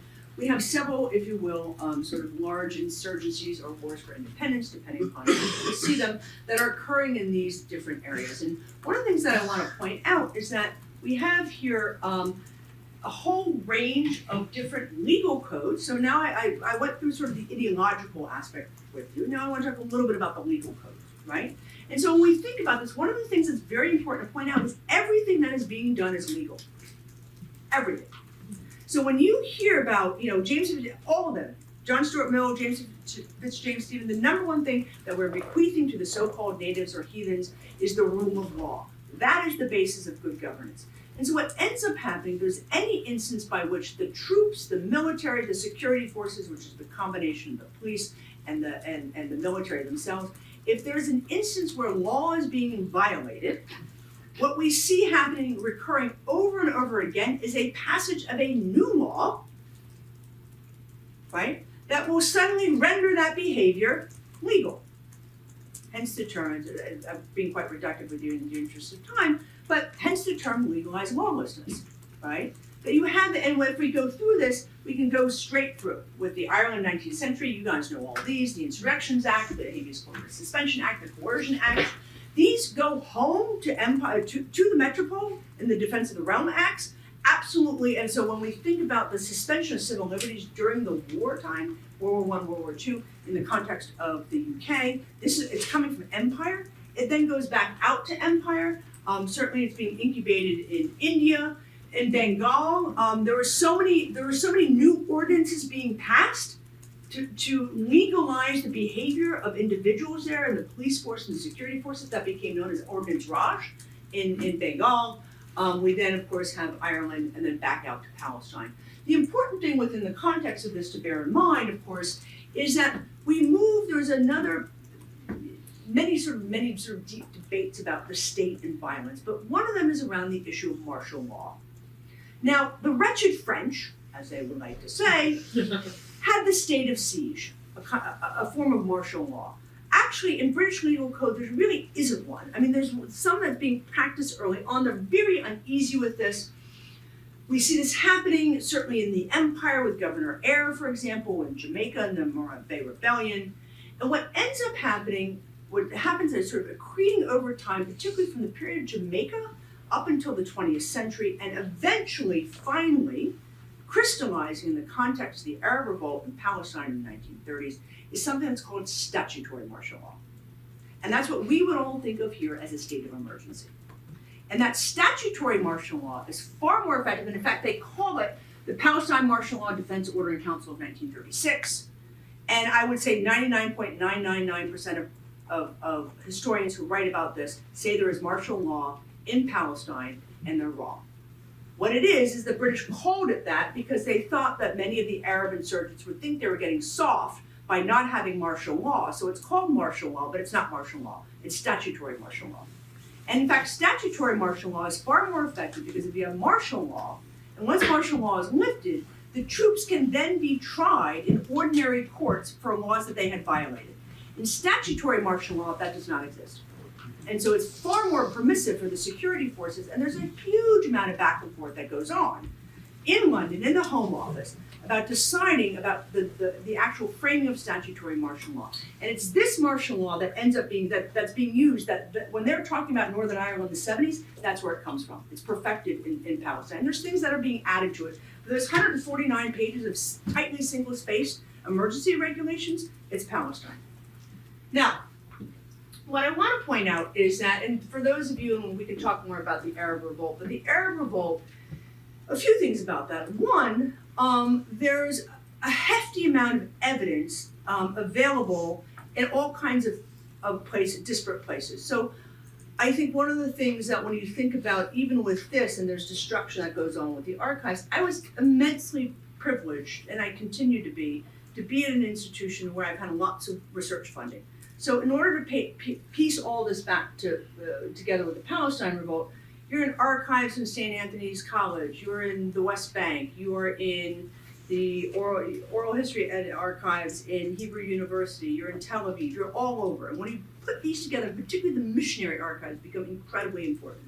What you find out is that Palestine really is sort of an incubation spot, not just for law, but for also tactics, practices, and policies. All this informant, what they talked about, it comes straight out of here in terms of the ways in which MI5, security forces, military intelligence, and I'll show in a moment, the colonial administration are all converging within Palestine. So much so that this man, a man named Jamal al-Husseini, who is the cousin of the Grand Mufti in Palestine, and really a very well-respected international diplomat. And he's writing, at this point in time, Palestine is under the League of Nations, and there's something called the Permanent Mandates Commission, another wonderful source for graduate students out there. Particularly, you want a great source, you have to go to Geneva, eat Greek chocolate, lots of cheese, get fat, read this stuff. And he's writing, and he is writing to the Permanent Mandates Commission that has investigatory powers. And he's writing them in June of 1939. And he's saying, Your Excellency, British troops have adopted increasing measures of repression and terrorization against the Arabs of Palestine who stand to defend their country. Such atrocities of the Dark Ages to which the human race nowadays look back with disgust and horror, of torturing men during criminal investigation and assaulting peaceful people and destroying their properties wholesale when peacefully lying within their homes, are actions that have been daily perpetrated in the Holy Land during the greater part of the last 3 years. If the mandatory power of Britain is innocent of these excesses, then our demand for a neutral inquiry should be welcomed by all concerned. And of course, what ends up happening is Germany invades Poland in September of 1939. But this never gets answered. The League of Nations, the Permanent Mandates Commission, goes away, and as this was shown earlier, Menachem Begin. There was the uprising after, actually contemporaneous with World War II, but really takes off after that.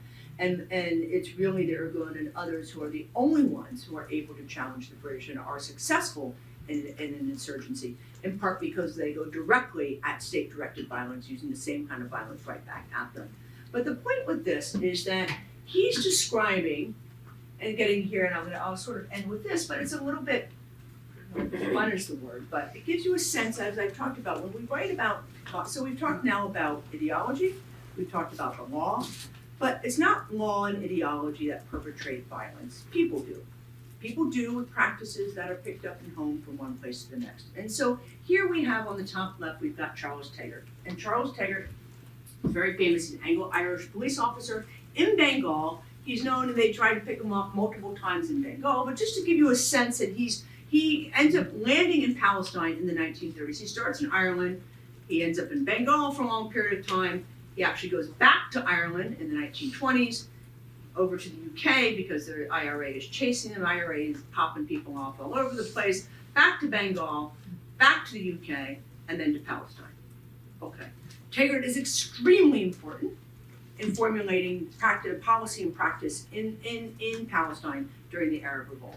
He takes with him David Petrie. David Petrie is a young man at the time. He is the head of the special branch of intelligence for the India police, for the India police in Bengal. And again, here we go. He's off to India. He's then back into Palestine. And what ends up happening, of course, with David Petrie, for those of you who know, he becomes head of MI5.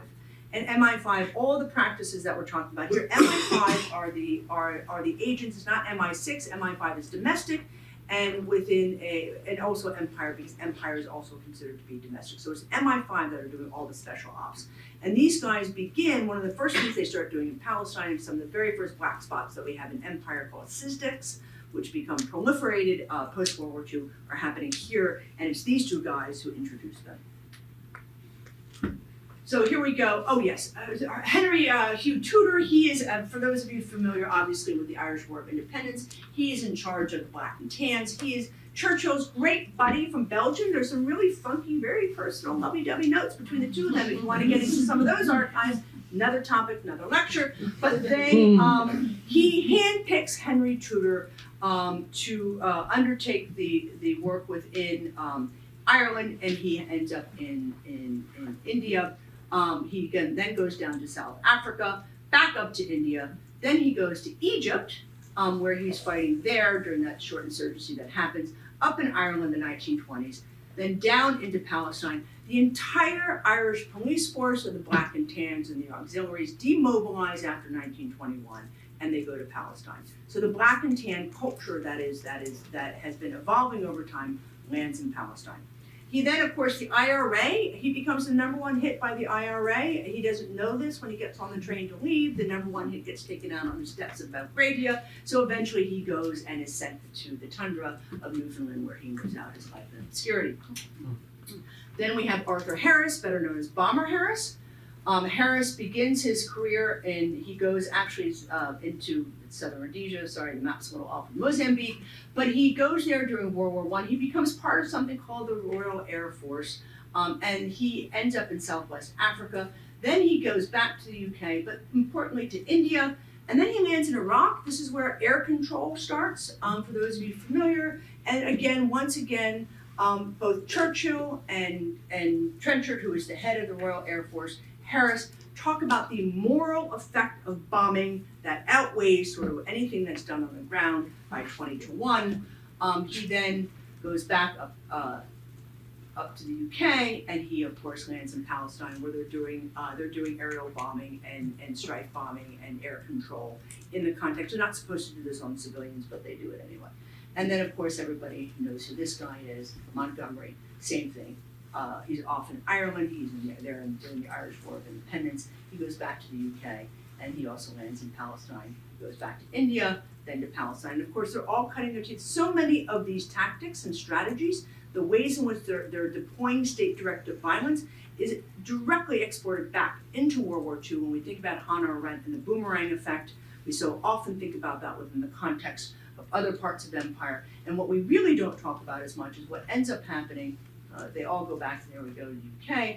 But what ends up happening post-World War II is all this gets re-exported back out to empire.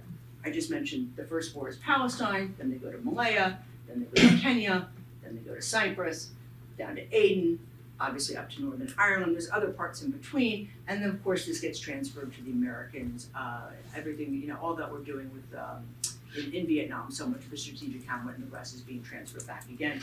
But the point with this, and I'll end here, is that if we really want to understand sort of how and why this is happening, we have to push ourselves back in time. And, we're all historians in part because it's contingency, right? If that case hadn't happened, and I hadn't learned about the destruction of all of these files, and of course, though I'm not so naive not to think that they weren't there, but when you understand the scale of this, what you realize is that if you really want to ask and answer these questions, because we're all kind of all nerds at heart, that's what keeps us awake at night, then you're going to have to shift your frame.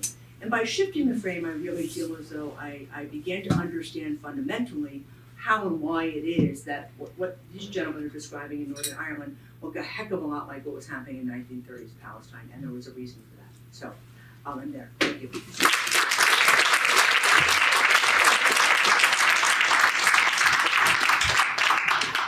Perfect. So we have about 15 minutes for Q&A.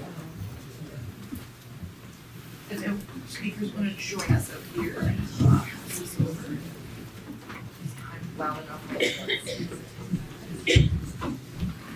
None of you who are leaving are getting extra credit. I'm taking down names. I don't know names. So like I said, we have about 15 minutes for Q&A. Who would like to start? I know there are definitely questions. So please. Yeah, well Rowan, you can go first.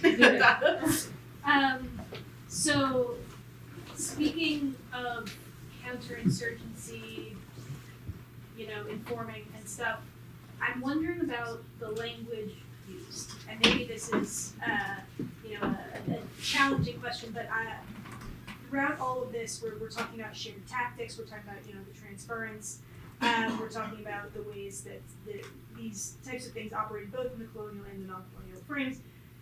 What is the language being used around this? The British aren't calling them touts.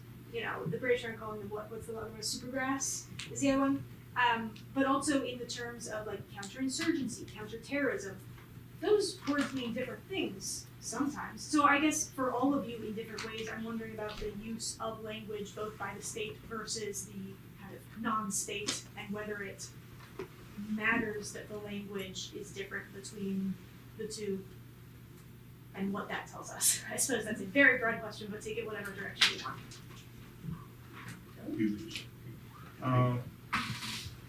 Yes, I think there are often attempts by governments to create a new language. In the UK, Northern Ireland, they invented the term covert human intelligence source, which is, the acronym is pronounced CHIS, like cheese, but it didn't really caught on, so I think, but we know that social control works through language and cultural shift works through that, so we can see, and the influence of popular culture, of snitch, and the first slide they used, you mentioned this kind of graffiti, new IRA graffiti. Informants will be shot with a rat, which is actually coming from American culture, the idea of a rat, and it's kind of adopted back to contemporary Northern Ireland. And we see terms like Quisling, which is originally from Norway, Landi in the Ulster Unionist, so sometimes these terms are quite strong, and in Hebrew, all sorts of other terms.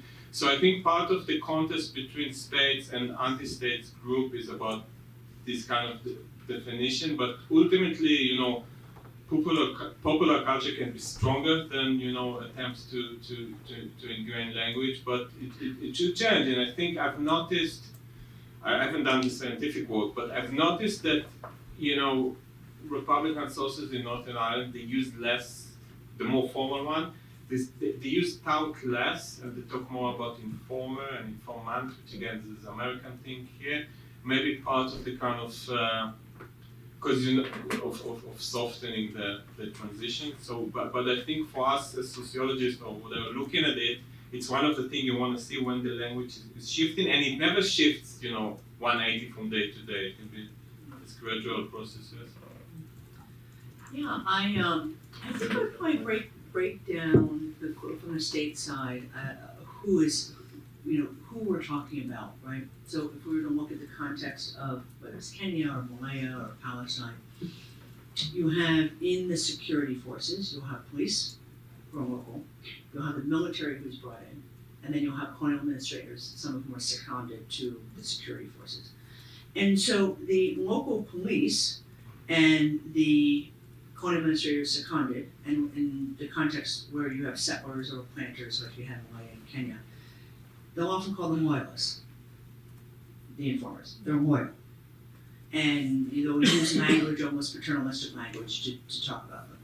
If you are talking about the military, or you're talking about the MI5 coming in, right? The special, and they're all over at this point. They will be using terms like, they will use the term informant, double agent is used a lot. And then in local parlance, everybody will have their own, but they'll have variations of the same thing in terms of how they think about it. The other thing, your question about the terminology of just what you call this is an insurgency. I think there's a very calculated reason on the state side as to why they will use the term insurgency. They'll use everything but war. Some of that has to do with insurance purposes, and that's certainly true in places like Malaya and Kenya, where these big estates are being insured. The other thing is, once we start getting into the period of the European Convention on Human Rights, which we haven't talked about at all, but this is a big derogation regime, right? So under Article 15, they extend the ECHR to the empire as of 1957. They while it's ratified at that point, they believe that they will, in spirit, apply the ECHR to the empire. You can derogate, and the British were instrumental in this derogation clause, you can derogate the entire convention under Article 15 when there is a state of, not war, state of emergency, okay? You can never derogate for the purpose of torture, but you can derogate for almost everything else. Detention without trial, censorship, a whole range of things. So they're very careful and precise in their legal language of how they're thinking about sort of the terminology of some of this, particularly as we move on post-World War II. And I'll just say very briefly that I was recently asked to write about keywords for a journal, New Literary History. Guy and I were asked to contribute essays, and I was given the word troubles. And I began to look at where that came from. And I did a trawl through newspaper archives, through Doyle Bates in Ireland, and it wasn't used all that often in the early 20th century. And then I started looking through the House of Commons and could see that the word troubles was used relentlessly to describe unrest in the empire. So language was tremendously important. And by referring to unrest as simply troubles, it was meant to suggest that these were not wars of, these were not legitimate wars, right? That the conflict in Malaya or in Palestine, it was all troubles. It was conflict. It was terrorism. It was a term that Winston Churchill used a number of times when describing unrest in South Africa as well as in Palestine. I think we had a question on the sofa. Yeah. Yeah, I just had a question about, to the extent that empire is now something very different vis-a-vis the British Empire. I wonder in what ways you see sort of legacy of that system still existing, despite the fact that that network may be diminished or non-existent. Like what remnants you see, and are there particular places in the world where that kind of application is now present? Certainly, if we look at this from legal code, for sure, and even practices, and we can sort of talk about different parts of the world, but strictly from the ways in which there are states of exception written into constitutions and the laws that are used to suspend civil liberties when we go from place to place. India, Pakistan, Israel, Kenya, Malaya, all of them are literally lifted right out of that. I can almost verbatim take it from the 149 single-space pages that are on the books for the emergency regulations in Palestine, and they're sort of passed from one place to the next. And then, of course, you certainly see it's quite complicated, and be careful not to be too reductive, but we certainly see also the training that happened during the period of World War II and afterward. And to give you an example, Lord Wingate, who was instrumental in the 1930s in something called the Special Night Squads in Palestine, and he brings in a large number of Jewish supernumeraries into the Super Night Squads. If you go down to Embankment today, he ends up dying in a horrific plane crash in Burma. He was near the Chindits. He is considered to be the father of the IDF. And if you go to Israel today, you will see Wingate Square, Wingate Street, Wingate, and so getting back to quite instrumental in terms of different kinds of influences in different places. But Wingate would be one of the most direct examples for certain in terms of an individual who had a great deal of impact on the nature of the ways in which different forms of state-directed violence are used post-empire. I just want to get a student in. My question is for Mr. Dudai. You talked about the media, and especially in Mr. Savage's presentation, there's like a human element to these informers. There's a lot of humanization of their actions, and we can see how people can get past what they've done in certain ways. But can you touch on how the reputation of police in general might be based on their non-neutral nature in cases like Northern Ireland with the RUC and American police systems in general? And maybe how people's resistance to reach out to police doesn't have to necessarily do with the reputation of informers, but how the reputation is more aligned with the partiality of police in general. Yes, I think it's one of the issues, but there are perceptions, for example, in post-conflict or transitional Northern Ireland, that the police will.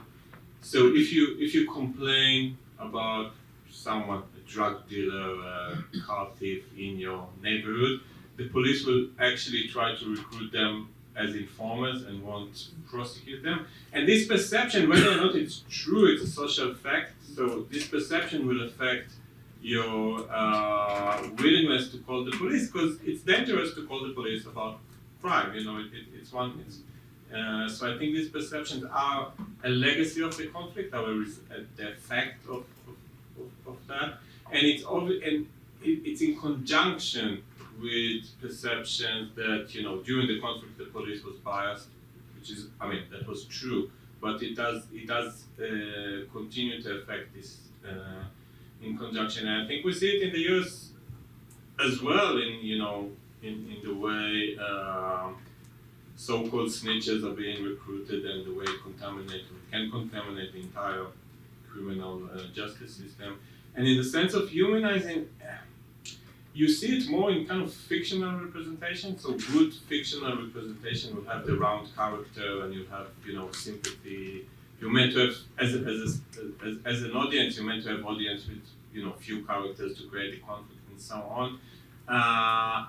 But this remains kind of in the cultural representation, and there's no case in Northern Ireland thus far.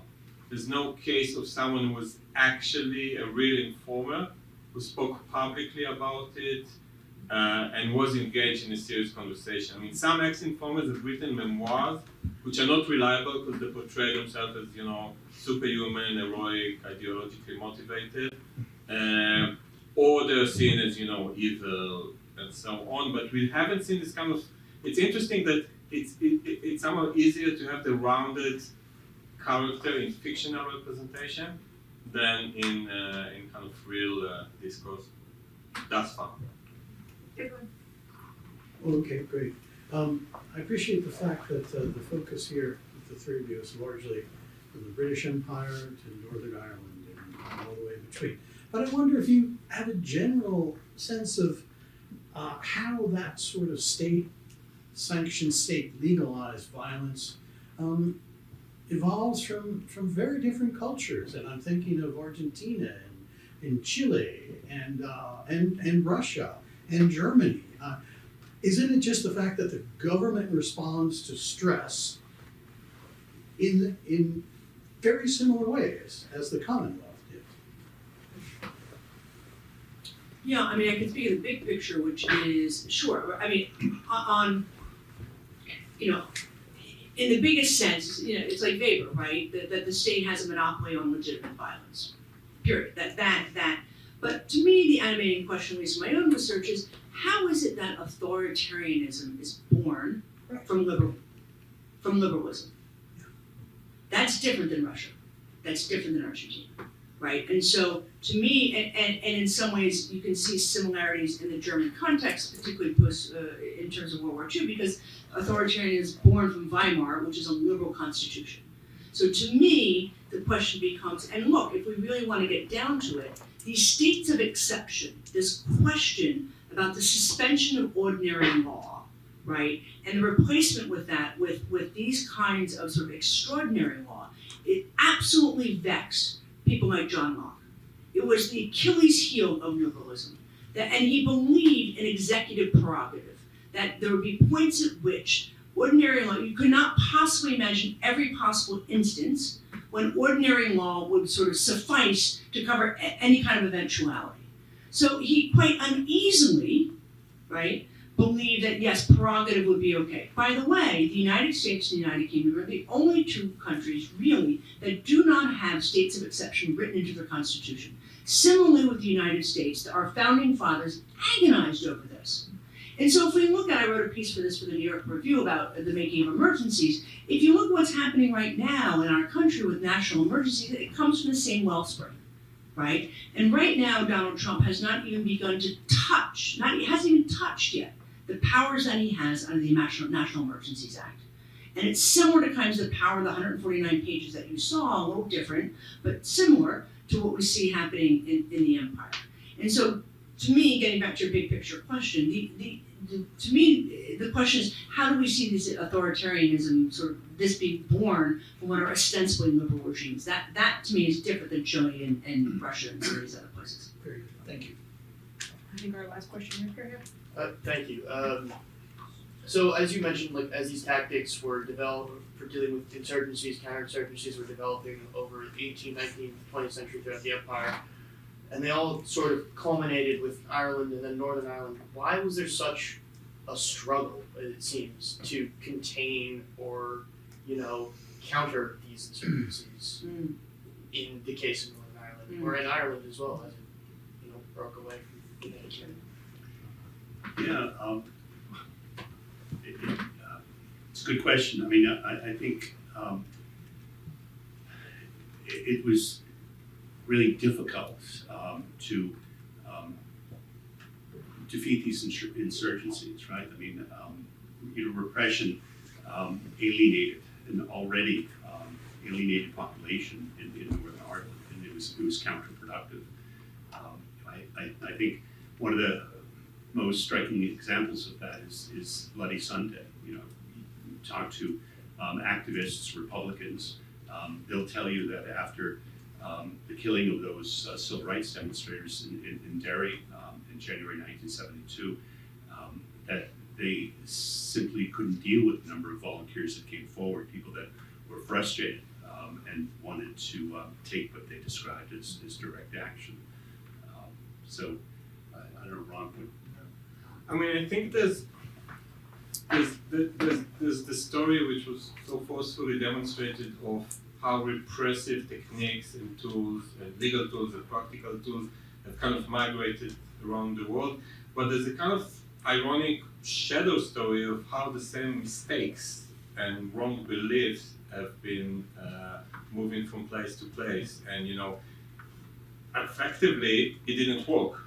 They had to leave Kenya, they had to leave Malaya, they had to leave Palestine, they had to leave Ireland, and we'll see about Northern Ireland. And and it keeps migrating. I mean, the story, you can carry the story after Vietnam in a way, when Northern Ireland, the conflict has been ending in the 1990s, so the same people, the same institutions have been moving on to Iraq, to Afghanistan, and they've made the same mistakes. It's almost, I'm teaching a course on Northern Ireland to my students in Israel, so I have to do the historical background very quickly. It's like 800 years in a couple of hours. And it's always the same mistake. So 1916, okay, you execute the leaders, and my students kind of ask me, and it's funny because where they come living nowadays, but didn't they realize it will just get the population alienated against us? Like, it's the same mistakes, it's the same